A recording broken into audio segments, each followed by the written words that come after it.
You're listening to After the Review with Peter and Terrell. New episodes of our podcast are available every Tuesday afternoon on YouTube, Apple Podcasts, Spotify, and Podbean. If you like our content, remember to comment, share, and subscribe, and enjoy the episode.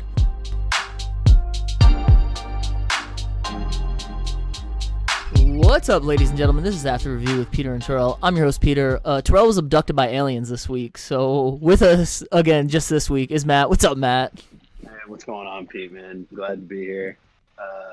Hopefully we get the Pentagon on that, because, you know, they confirmed there are UFOs now, so maybe they'll actually do something about it. Yeah, they snatched up Terrell. I hope we find him. Yeah,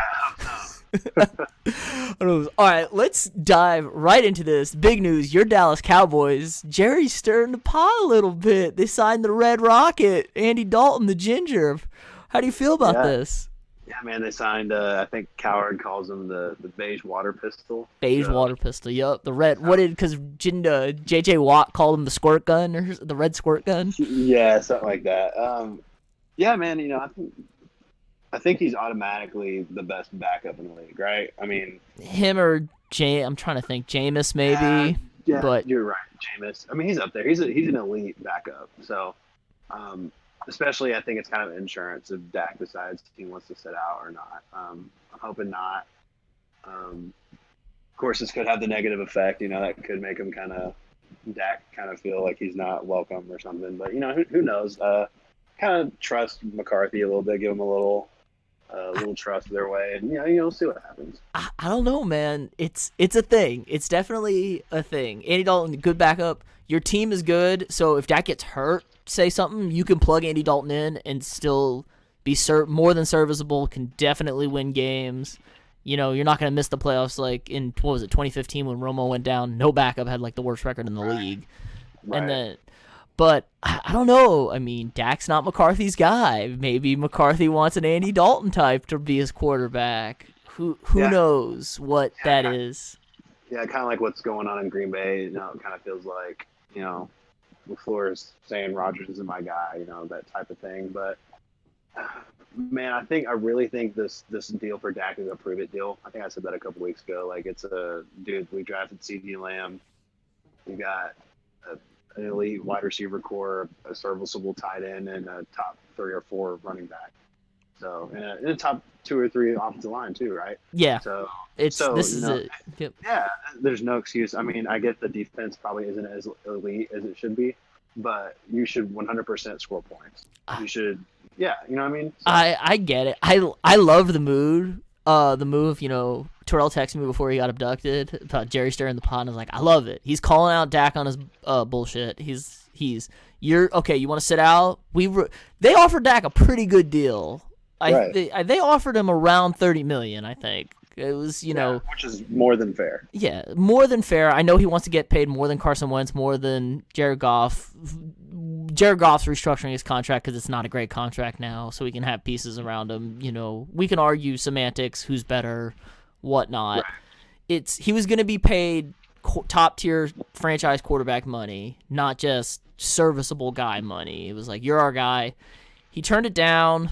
And then he's like, I'm gonna sit out on my Zoom calls, which is kind of that's kind of more of an FU than it's like sitting out workouts normally. Like, because workouts, you got to roll up to the facility and do practice and stuff like that. And sometimes guys don't have to do it. It's a Zoom call, man. Just hop on your computer. It's not difficult at all. The problem is, I think he's trying to like take it, the page out of Ezekiel Elliott's book, and just sit out. Just sit out. And so. It's an issue if he starts going to Cabo. He just goes to Cabo. Starts going to train in Cabo, yeah, man. Running on the beaches. The contract wasn't bad though for Dalton. I think it was $3 million guaranteed, and then he has $4 million in incentives, which are he ends up starting and winning. Yeah. So probably not. It's like I think it's a certain amount of passes or something weird. I was reading it. He's got to play. Basically, he's got to play to get that money, right? And fill in for Dak. So probably, if he's not the backup, he's getting $3. If he's only the backup, he's getting $3 million. I mean, Andy Dalton's numbers. They compared him against Dak. He has better numbers than Dak. His first 6 years in the league. The only difference is playoff performance, which we always kind of know. Yeah. Well, I think the big thing, Andy, Marvin Lewis, decent coach, but it's Cincinnati. I'm not saying Dallas is this elite team that they haven't really been elite the past 20 That's years. true. What were his weapons though in Cincinnati? Besides, I mean, he had AJ Green, and that was kind of it. They didn't have any running game whatsoever. Tyler Eifert here and there. If he's healthy, yeah. Right? If he's on the freaking thing on the field. And then, is it Boyd? Is that the guy they have there? Yeah, now they have Boyd and John Ross. They have decent weapons now, but I'm talking about when they were in their prime, making those runs in the playoffs. It was kind of a two-man show. Yeah, and so he's never really had the weapons. I think he's always been known for not having this explosive arm. But I think if you were to plug and play him here in Dallas, there's enough weapons and just enough.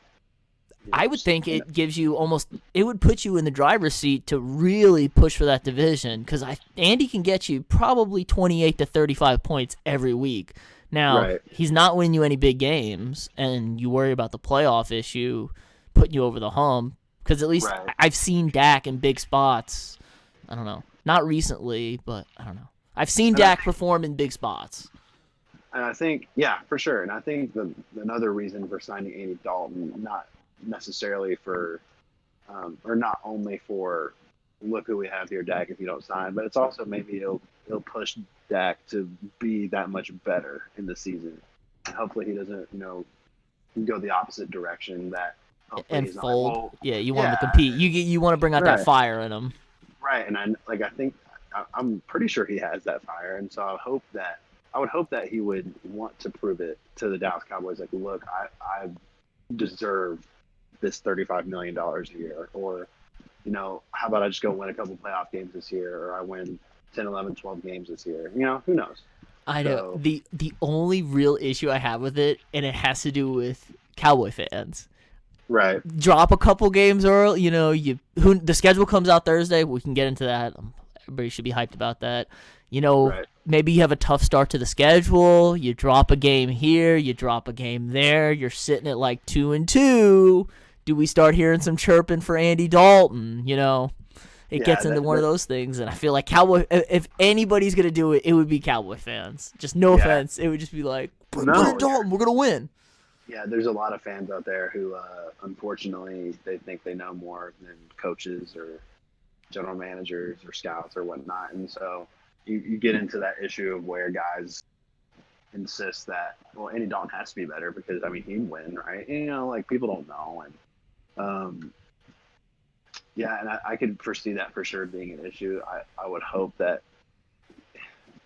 I can't even say that because I know that's going to happen. You're begging. You're like, please don't, guys. Like, well, maybe the NFL does have this thing where they kind of pick and choose teams who they want to look good and start good. I know I'm a conspiracy theorist at this point saying this, but they definitely schedule teams, and they may schedule Dallas like, oh, we want Dallas to start fast this year, get Dallas off to a good start. Because I know they do it with Green Bay a lot. It's like, ooh, let's get the Packers going, Aaron Rodgers rolling, scheduling is everything in the NFL. It's when you play teams, not who you play necessarily, because everything's balanced. So maybe they'll be lucky. It's like, oh yeah, let's give Dallas, I don't know who they play, but let's give them a cupcake here, cupcake home game, cupcake road game. Cincinnati. Yeah. Cincinnati or actually, who are the cupcakes now?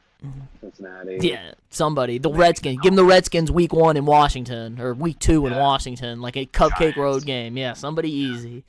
And it's like, okay, we're 3-1, and you played one tough game, and it's like, okay, we're feeling good. One team that was a playoff team last year or something. Yeah, you play whoever. No, you first play or second place. You play whoever. For sure. So, I could see that.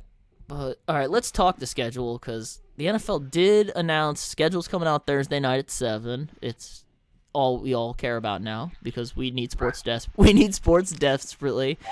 More now than ever, for sure. I saw they canceled all the international games this year, which makes sense and is smart, but it feels bad. Mexico's now had 2 games canceled in the last 3 seasons.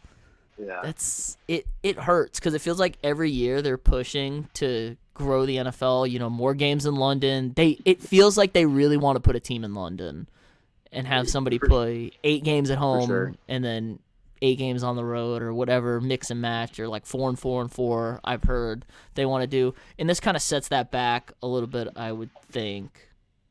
Right, and I think the natural fit, I know it's kind of not weird, but the natural fit would be Jacksonville moving there, right? Yeah, just because they already play. I think they play 2 games a year there already. Yeah, and I think the issue with, I think the problem they run into with the games being canceled there is obviously lost revenue, and then, yeah, like you said, lost international fan interest. Because, I don't even know how close we were to moving a team there. I mean, I'm not trying to flex, but I studied abroad there, and we talked to a guy from NFL UK when I was in Germany, and he was under the assumption that maybe, so this was in 2016, and he was kind of under the assumption maybe possibly the next 10 to 15 years, depending on how many games they have there each year, how many times they sell at the stadium and whatnot, that they could possibly move a team there. But I do like that. So you were saying they would play 4 at home, 4 away, 4 at home, 4 away. Yeah, that's what I don't know if I heard. I know that was my suggestion. I thought I heard that somewhere also, because you don't want to do 8 at home or 8 in the road, just on the road a lot, because you can flex that in there, especially if they're going to add the extra game on the schedule and maybe the extra bye. It becomes more feasible to do these things and expand. Right. I think it does. It definitely kills the momentum, because there's really, from everything I see, there's really good fan momentum over there. I know the Vikings have a big UK group. I see it on Twitter getting retweeted all the time during Vikings games they're watching. And it's like, okay, that's just one team. There's, 32 or so teams, and we're not anywhere near the most popular team in the world. We're people like us. Right. So it's like, what are whoever? I'm sure they freaking love the Jaguars over there. Who do they care? Yeah, absolutely. Yeah, and then they'll just play in Wembley, and then this is the point I was trying to make earlier. It was not related to London. I don't know. Yeah. I just it was Mexico. They've lost 2 games the last how many years? The last 3 years, because they lost that Rams Chiefs game because of the field conditions. Right? Yeah, right. Because of all the soccer, because they played the soccer on it, and soccer is totally different on the field than football. It's all the running back and forth, stop and start, stop and start, stop and start, and it tears it up. Unlike football, which is kind of like tears up the middle where the linemen are. And that's kind of it, yeah. So, yeah, I mean, for sure. I know the Raiders are really popular down there, the Cowboys. Are you saying there's a certain demographic that roots for those teams, Matthew? No, absolutely not. I'm just pointing out. Yes, large fan bases in those areas. Well, it makes sense. Yeah. It's the same areas of the country, It's like L.A., Oakland. People forget, I know we're younger than that. Oakland was in L.A. for a good minute there in the 80s, and they won a Super Bowl in L.A. So and there's a large fan base. Yeah, Ice Cube was a big fan, I'm sure, and all of them from NWA. The Silver and Black, it was in. Yeah, for sure. And so, yeah, man, it's a real bummer that they don't, I'm sure I don't even know. I bet the players enjoy going for sure, but. It's got to be. I think it kind of sucks, though, because Mexico City's altitude is insane. It's so much higher than Denver, and people already complain about Denver a little bit. So the super high altitude, I'm sure it sucks running around out there in that speed, especially I know when the Chiefs played were supposed to play back-to-back. They played there last year. It was like, could you imagine trying to run with Tyreek Hill for 4 quarters up in up in the mountain, 7,000 feet over there? It'd be like, like I need the oxygen mask bad. Right, and so, yeah, man, I forgot the point I was gonna make. It's all right. I know they said they expect a regular schedule, though, on top of things. They're a little flexible on the preseason, they said.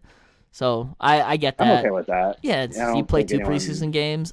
Cares about that, yeah. What is it, 50? I think they expanded. I think it's a 56-man roster now with the expansions on the new CBA. And 50 spots on your roster for sure. Yeah. You know your team. Yeah, 100%. So I have no issue with them cutting down preseason games. Those are a snooze fest for me anyway. So I'm a masochist. I watch them. I watch them super hard, and I like them, and I root for my team, and I like watching guys because the Vikings do have a knack. We had the most players drafted on our roster of any team last year. It's probably not that this year because of free agency, but so there'll be a guy in preseason that will like tear it up, and 2-3 years down the road, that guy's a starter. Be like, oh, I remember that guy. He was a savage 3 years ago. Interesting. Adam Thielen, perfect example. Adam Thielen tore it up in 2013 in his preseason, and then was a special teams guy, and was just always kind of there making plays. And now look at him, Pro Bowler. Right. So yeah, I mean, I remember the Cowboys. I remember Miles Austin really tore it up one time, and I think that was the same year they were on Hard Knocks. Oh And yes. and so Miles Austin did really well. And then there was another guy. He ended up going to Denver. I can't remember his name, and I think he played for a while too. And then I remember that one wide receiver. Sam Hurd. Mm-hmm. Sam Hurd, because he went to Chicago and he got arrested for being a coke dealer. Drug lord. Yeah, he was Like, a drug okay. lord and up in Chicago. Yeah, He- and so He was just in the wrong decade at Dallas, so. Yeah, I guess so. Not the 90s. Not the right? 90s. Yeah. And Dak, even Dak. I mean, I remember seeing Dak play in the preseason. I was like, oh, okay, Dak can kind of sling it. And I know everyone said it's like, yeah, it's the preseason, but look, it got him a job. Filled I in. was really impressed with Dak that preseason. I will say that because, like I just said, I'm not a huge fan of preseason, but after watching him, Yeah, did Romo? his first drive, I think he just drove the field in like 5 or 6 plays and scored a touchdown. And I was like, okay, well, maybe we have something with this guy right here because Yeah, Romo hurt his back against in the it was it the second or third preseason game? He got hurt early in it.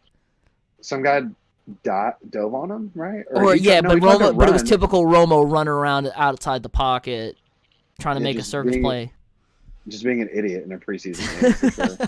Yes, I remember that. I was sitting at Pluckers and I text Alston. I was like, "Oh, dude, Romo's down, but I mean, Dak looks like he could do something here. You guys might be okay."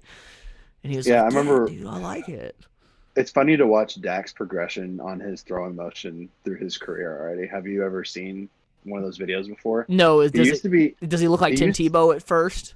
Yeah, he used to have this really ugly windup, and he's really tightened it up, and he has a higher elbow with it, and it just looks a lot more fluid now. But I mean, the first year it looked horrible. I will say that. Yeah. Hey, nobody had a worse throwing motion than Tim Tebow with the old drop the ball down below your hips and then bring it back up, throw it over lefty. Did you see that random fact that he was the only Denver Broncos quarterback drafted by them to win a playoff game? I did see that. I love following. Was it like a WTF stats on Instagram? Yeah, that was one of the more incredible things I've ever read. I was shocked to read that, actually. It's not like John Elway and the Broncos are drafting quarterbacks over there. Yeah, because Elway got drafted by the Colts. And got traded. And got traded instantly because said, I'm not playing for them. My first thing was like, idiots, John Elway. And then I was like, wait, no, never mind. He was drafted by someone else. Well, I saw this one there, too. Since Dak got drafted, he has the third most wins in the NFL as a quarterback. He's only behind Brady and Russell, and he's one win behind Russell, which you would never think that. You know what's weird? Actually, I did know that. And the only reason I do is because I follow a lot of Dallas Cowboys fan pages. Yes, I'm biased. Sorry, guys. Sorry to let you know. As you should. That. You give us the best coverage. And so, yeah, those were always random facts. Like, people always, like, trash on Dak, but look at all the wins he has. And, that I think that is a big factor, a big argument for him for contract negotiations. 1, I win games. 2, I'm never hurt. 3, he's won the division, 2 out of those 4 years? Yeah, 2 out of the 4, and the 1 year, I mean, last year is the only real dink on the, resume, because he was banged up a little bit, but they missed it the second year, and Zeke sat out and was then suspended. Right. And so, yeah, and I think, yeah, like I said earlier, this is his prove it year, and if he doesn't get it done this year, then maybe that's why they signed Andy Dalton. I don't know. So, could you imagine Andy Dalton, Dallas Cowboys starting winning quarterback, playoff quarterback? Oh God, I feel like that was such a natural fit for him to come back here. 1, he lives there. He's from Katy. Yeah. 2, he has a house there already, and I think his kids even go to school here already, if I'm not mistaken. I could be wrong about that, but I mean, yeah, it makes sense. I'm sure. And his wife's from Fort Worth. Yeah, so. I'm sure he met her at TCU, so yeah, exactly, right there. Yeah. I'm like, I saw that. I did see that funny picture. Gary Patterson posted that picture with Andy Dalton. He's like, glad to have you back, or blah blah blah. And He said, "I think we look a lot younger in this," and I feel like it's been a long time. It's weird, like, right? It's like yeah, I think 2010. Oh, I saw that too. Andy because Gary Dalton when he Patterson won did the look young. when Yeah. Andy Dalton won the Rose Bowl at TCU, he played against his offensive coordinator, Kellen Moore. Kellen Moore was his offensive coordinator. And you wouldn't say Andy Dalton's an old man, right? At all. No. That's incredible. Right? I forgot about that. Yeah, they played Boise State in the Rose Bowl that year, and I was like, holy crap, they did. And wow, that's got to be like a weird meeting room. It's like, hey, remember that time I beat your ass in college? Speaking of that, isn't it insane? I don't know if you obviously, yeah, you pay attention that how football has increasingly become a young man's coaching game. Have you noticed that? It's good because they got rid of the old stodgy guys. I keep saying this. Just when I think they get rid of these old, because it always was old man's club. You always got the same shitty coaches got rehired all the time. bounce from job to job. It's like, okay, cool. No, the best is what's his face. OC from old head coach from the Rams. Super Fisher. Bowl. What? Yeah. Jeff Fisher. Yeah, Jeff Fisher. Oh, he has the most losses in NFL history. It's like, yeah, same guys. Keep getting a head coaching job. Yeah, the only person that keeps this going is freaking Bill O'Brien, who I don't know how he still has a job. I'm not going to start as Texans fans. I feel bad for you. So, but yeah, it's a young man's game, which it should be. You need the young bloods in there. It didn't hurt that Sean McVay kind of paved the way as the young guru, but I feel like college football was ahead of the NFL in that facet of young coaches. I feel like they kind of pioneered that a little bit. The game also changed. The NFL went more and more to a college game because college was never like the NFL game. Imagine if the NFL, instead of saying you have to adapt to our game, it's like we adapt to what our players are. Think of what Vince Young probably could have been in the NFL if he ran a spread offense, in the NFL. Right, instead of a pro style under center. Yeah, get under center. Yeah. I mean, he had a terrible throwing motion, so I'm not going to say he's a Hall of Famer or anything, but he probably could have lasted in the league and been won football games. So for sure. It is. So it is becoming more and more colleges and pro are pretty much the same game now with spreads, but that's why you see offensive linemen are so bad now. Yeah. They're getting better, but there was a huge dip there where guys can't run block at all. Yeah. Yeah, they know how to zone run block, and that's about it. Yeah. They don't know how to they don't have a scheme or a set scheme because no one's running the ball like they used to.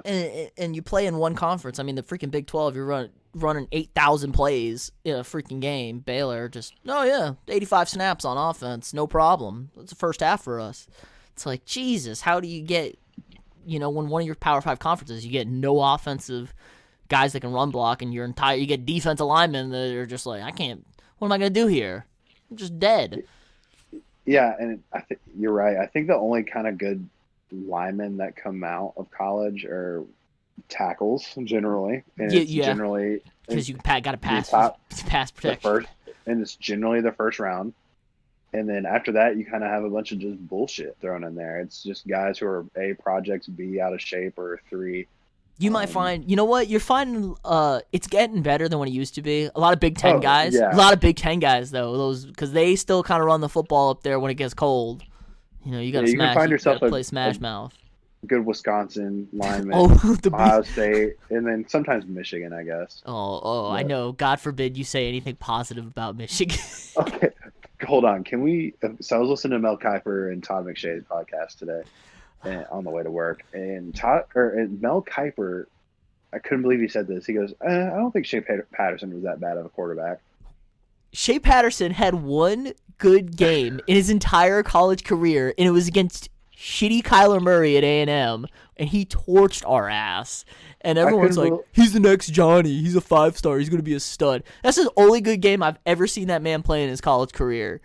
I couldn't believe Mel Kiper said that because they were talking about Donovan Peoples-Jones being a good sleeper pick. Right? Yeah, he's a great sleeper pick. Because he's 6'5". What did he run, like a 4.5, and he has a 44-inch vertical? Like, he's a freak. Yeah, and he can catch the ball. Like, if he played in a real passing offense, he would have been a top 3-round pick. Yeah, Mel Kiper was sitting there saying like, yeah, I just think he didn't have the production because he was comparing all the other wide receivers. And I want to go, it's because Shea Patterson was horrible. And he goes, and then literally as soon as I thought that, he goes, well, Shea Patterson's not as bad as everyone thinks. I was like, are you kidding me? Shea What? Patterson is the most average player I've ever seen. And He's just the epitome of average. I saw that it did get changed. The Chiefs signed him. Of the 337 players invited to the combine, he was the only one that wasn't on a drafted or signed after free agents, undrafted free agents. And then he finally got picked up. It's like somebody was telling a story and they were just shitting on him, like how bad he was. It's like people don't like him. He's like Chad Kelly, but not as talented. It's incredible because I do just. I remember watching him torch us, and I kind of thought the same thing. I was like, this dude's going to be an animal. Because he was a true freshman, I think, when he did it, too. And it was like, oh, and then God. And then I don't know what Jim Harbaugh, he's had one good quarterback ever, and he just happened to be a once-in-a-generation player, Andrew Luck. And then besides that, like, who has he coached? To be fair, he would have had two. To be fair, Jim Harbaugh, he had Andrew Luck and Robert Griffin recruited to Stanford, but RG3 was not going to Stanford because he knew he's not playing in front of Andrew Luck. 100%. But yeah, that's my thing. It's like, do you think Shea Patterson like regrets going to Michigan? Because what are you gonna do? Ole Miss was a dumpster fire. Are you gonna transfer somewhere else? Yeah, or is it that Shea Patterson wasn't actually that good? That's my thing. I feel like he has the tools. Yeah, he was probably he didn't get any better probably than what he was as an 18-year-old kid, so that makes him pretty good as an 18-year-old kid. He did tear his ACL, so who knows what lingering. Also, they had no film on him. They had zero. Also, it was Texas A&M under Kevin Sumlin. God forbid we were ever prepared or did anything correct. Yeah, it's true. We'll just give up 600 yards. Or be up by 28 points and lose to UCLA. Not tell anybody who our starting quarterback is. Not tell our quarterbacks who's going to start this week until kickoff. Yeah, stuff. We gotta be careful. Terrell's gonna have to come beat our ass for saying that. Yeah. Too bad the aliens got his ass, so he ain't going nowhere. Yeah. But yeah, exactly. I mean, he'll admit that one where somebody was off the rails, not telling your quarterback how to play. But we don't want to dive down into that rabbit hole yet. Another day. We hopefully have a bright future ahead of us. So. Yes, hopefully. So I can't believe I'm still shook. He said Shea Patterson was a good quarterback. Yeah, I was listening. I was like, no, like, dude, come on now. You're better than that. I know you say some outlandish shit. Oh, I told you. Didn't I give you that stat? In the last 3 drafts, he's had like 9 picks correct, and he got 7 picks correct last year. I don't know what he did this year. So in his first round, so he had 1 year he had 2 picks correct, and the other year 1 pick correct in his most accurate mock draft. I was like, oh my God, and this man's a professional. Come on, I could throw a dartboard at a list of names and probably get 2 right out of the first 32 teams. I remember you saying that stat. That doesn't shock me at all. He's like so old school. It's old school. Back to you were getting it. This old school kind of, you're saying, young man's game. Back to it. It's this old school way. I know some guys that are like that, and they think that way, and it's. It's just, yeah. I know. Thank God, football's not going the way of full analytics because it's definitely a man sport. You got to be a man to play. It's not like baseball where it's like I could I'm usually punching the numbers into a computer, and that's going to tell me my record for. I think something ridiculous. They a computer they plugged in the rosters of the playoff teams that they played through 162. And they got within 4 games of every team's actual record just based on, didn't give them any of the stat, just whatever the information they had on there on what they would project to do. And every playoff team was within 4 wins of what they finished the season with. That's incredible. I have never heard that. Actually. Yeah, baseball analytics, it's ridiculous. But it only works over 162, and that's why you don't see it work in the playoffs. Where it's just kind of like, who's hot? Now we're playing sports at this point. Right. So. Did you see basketball, the NBA, they are considering going to Disney World, I heard. Yes, I did see that. They're looking Disney. I saw Disney World, and then I saw was it the Bellagio said they're gonna block. They could block off a whole street in Vegas to keep. I don't know. They might lock down in Vegas or something. Did LeBron kind of say he didn't want players to have the distraction? Was that what I was hearing? Or I could be totally off base. I don't know. I know the thing with LeBron is where like some agents and stuff, people said we don't want the season to come back, and LeBron said, "Hell no, we're playing this bitch." Like I'm sick of. He 100% knows this is his year to get. This is it. This is it. He's like, this is my ring year. This is the Jordan docs going on.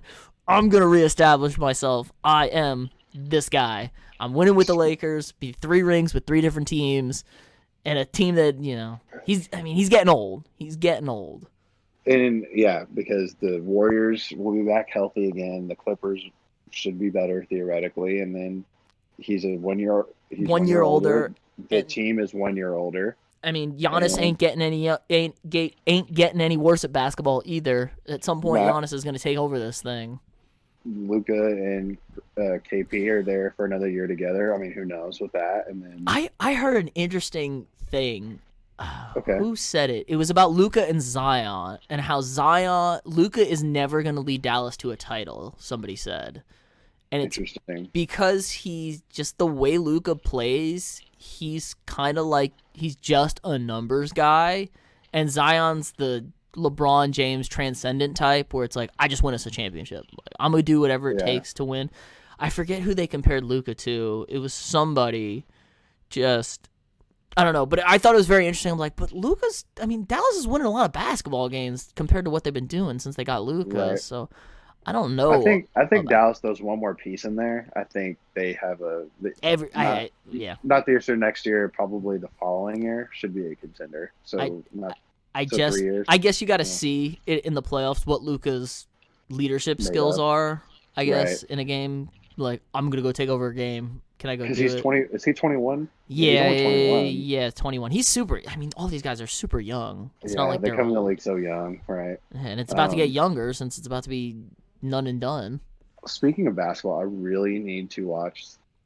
People are gonna get on my ass. I have not watched that Michael Jordan. You need to watch The Last Dance. It's so good, and I hate that it's good because I'm such a LeBron guy. I'm a stern person in the LeBron camp, and this is gonna make me sound a little old, or make some of you people sound old. I do remember seeing Jordan live as a Bull as a kid. I saw him at a game, and so wow. And it was, I know, right? Transcendent. So rewatching this stuff, I mean, everybody knew it was like Michael. Like we didn't even talk about Michael. Like Michael was always the best player. So me and my friends would like not even talk about Michael at 6, 7 years old, or whatever. It's just like an afterthought, Right. So it's kind of weird. It's like we'd always talk about like AI because we were in Philadelphia. It'd be like, of course AI, and then we talk about like Reggie Miller and Kobe out there and Shaq. But watching it, God, I hate that I'm starting to like Michael more. I'm still going to say LeBron James is a much better basketball player than him because LeBron does so much more. But good God, Michael, no matter, you'll see, like, watching the doc, no matter what, Michael just says, I'm not losing this game. I don't care what it is. I'm not losing. I'm not losing this game. I'm not losing the series. Speaking of old people, I saw a guy on Twitter, just old bros on Twitter. I saw a guy say something like, if Michael Jordan was in the league today, he'd be the best athlete. I was like, so LeBron and Giannis just they're like, yeah, what? Exist? What? There's not like or 6'11" guys that run around that can shoot the shit out of the ball. Yeah, dribble. Like, Jimmy Butler doesn't exist, or Russell Westbrook, or James Harden. I was like, have y'all lost your mind? Yeah. Like, I read that and I was like, this guy cannot be serious. I think it was Jeff Schwartz, he's a former offensive lineman in the NFL. So I mean, he's not an idiot or anything, but I was like, what? Well, yeah, and Wilbon said, Michael Wilbon from PTI, ESPN said, LeBron. I know what you're gonna say. Yeah, that LeBron wouldn't dominate in the '80s, and Nick Wright was like, "What do you mean LeBron wouldn't dominate in the '80s? Yeah, guys fouled harder, but look at the offensive. They averaged more offensive possessions in the '80s than they did in the 2010s, which I thought was very fascinating. So they didn't play any freaking defense. Yeah, no. When Michael's dropping 60 on people, they didn't play any defense, and I do see some of these guys out there. They're not athletes. They're naps. No. They're non-athletic Fs. Yeah, and it's incredible to see people. It's always the old guard guys who are staunch, like kind of like my dad. No knock on my dad, but he's like, this is why LeBron will never be better than Michael. He did it with one team. I said, Dad, he played for the Cavs. Dan Gilbert's an idiot. Like, I mean, the Bulls were that though before apparently the Bulls were the laughing stock of the NBA, and they were. I mean, you'll see it in the first episode of the documentary, so it's really not a spoiler. They got outdrawn the season before they drafted Michael by an indoor soccer team at the same arena. I did not know that. Yeah, like what? That's embarrassing. Yes, it's an NBA franchise in the '80s, so they were pretty bad. But again, they say all these things. Scottie Pippen's a Hall of Famer. Dennis Rodman's maybe the best rebounder and defensive player maybe ever. It's like Horace Grant was great. It's great. Paxson hit massive shots. Steve Kerr hit massive shots. Yeah, and everyone it's always so fascinating to hear, them just attribute it all to Michael. I'm like, yes, Michael is, incredible. I'm not going to take anything away from Michael, but let's not act like he was just playing with like it was 5-on-1. Yeah. Who were those scrubs that LeBron played with in 2007? On the Cavs, like Varejao and Eric Snow. He took like an old Eric Snow and he took me and you there. Yeah, that's the worst team to ever make the finals. Followed closely behind the 76ers that Allen Iverson took to the finals. That team was terrible that LeBron took to the finals. And yeah, he got swept, but he got swept by a dynasty. Let's be fair. He got swept by the Spurs. Not like he's playing, a Hall of Fame coach and 3 Hall of Fame players. Yes, in their prime in 2005. Yes, just unbelievable. Already had 2 titles under their belt. Right. So it's a whole thing. But and then like people were like talking about like what would LeBron do against who's the big white guy? Oh, Bill Laimbeer. Yeah, people were like he couldn't get inside on Bill Laimbeer, and someone he'd goes, run he would by just him. step around him. Yeah, he'd run by him. It's not like LeBron's a small man over there, and it's not like the guys refs didn't call fouls. The refs called fouls. I'm watching this. They call fouls all the time. Like, yeah, you get hammered, but you're shooting free throws. I mean, LeBron isn't a great free throw shooter, but I'm sure he'd work on it if he's shooting free throws all the time. It's not like, I mean, when you're a top 4 player, you would dominate pretty much any era. There's a few exceptions that guys super dominated because of the era they played in, but Larry Bird, gonna dominate. Magic Johnson, gonna dominate. Michael Jordan, gonna dominate. Right. LeBron's gonna dominate. Kevin Durant would dominate in any era. Oh my God, Kevin Durant would have been unreal. Just because of his shooting ability. Yeah, it's not like there wasn't a 3-point line there. I mean, there's a 3-point line. Those guys just couldn't shoot it. Guys are better shooters now, so it is fun. You need to get on it. You need to watch it. I think they just finished episodes 5 and 6, so there's 4 left. All right, hold me to it. People who listen to the pod, hold me to it. I will watch it, guys. All right. I'm trying to think of anything else. I don't know. All right. I think we're good this week. This is going up on Cinco de Mayo. Everybody out there, maybe take a load off, drink a marg or 2, enjoy yourself. One more thing. May the 4th be with you guys. Oh, right? Your Star Wars boys. I like it. I had to throw it in there for my guys. Trying to think about it. Oh, yeah. I hate to end it on something like this. Don Shula passed away. That was a bummer. I know. I was going to mention that earlier. I saw that at work. Winningest coach in NFL history. He had a good run. Man. To be honest, he had a good run. He was 90. They said he was comfortable at home. He was a guy, and he head coach football. Those aren't good indicators of long life expectancy. Yeah, just a dude's guy. So yeah, man, rest in peace to one of the greatest to do it. And only undefeated coach. Man. Not even Bill Belichick could get that undefeated thing done. Yeah. So. Hey, he's not done yet. Oh, Bill. Bill goes undefeated with Jarrett Stidham. I'll shave my head for this podcast. Jarrett Stidham, yeah. God. All right. I think that's going to do it for us this week. Everybody, I hope you have a good week. Enjoy yourself. Stay safe out there, and we'll see you all next week.